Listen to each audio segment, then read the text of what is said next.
Dans l'actualité, cette perturbation à la SNCF, un train est actuellement retenu en gare d'Évreux sur la ligne Paris-Évreux car il y a une suspicion de cavité au niveau de Conche-en-Ouche. Plus d'infos à venir.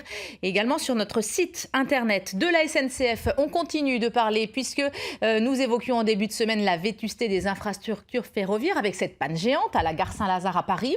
Cette panne intervient à hasard du calendrier au moment où SNCF Réseau réalise des travaux de réfection de la voie entre Le Havre et Paris. 32 km vont être remplacés, un changement qui n'intervient que très rarement et qui implique 800 PME normandes. Maxime Fourier et Véronique Arnoux sur le chantier cette nuit. Un convoi de 600 mètres de long et près de 400 agents SNCF mobilisés pour des travaux exceptionnels. Le renouvellement des voies entre Gaillon et Pont de l'Arche. Le chantier a débuté le 14 mai dernier. Toutes les nuits, le P95, l'un des 5 trains-usines de la SNCF, remplace 840 mètres de voies ferrées. Le chantier est colossal.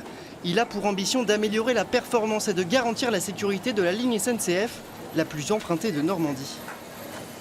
L'objectif, c'est vraiment de maintenir ce patrimoine en bon état.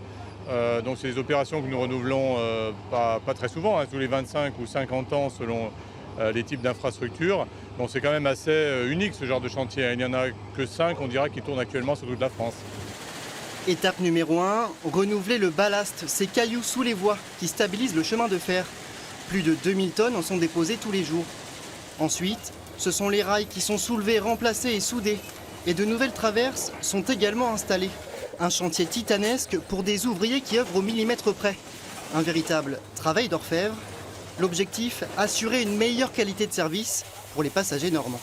Les causes des retards sont multiples, mais avoir des vieilles infrastructures et du vieux matériel, c'est source de retard, parce que c'est source de panne plus fréquentes et donc de dégradation du service, de décalage, de retard, de perturbation du trafic.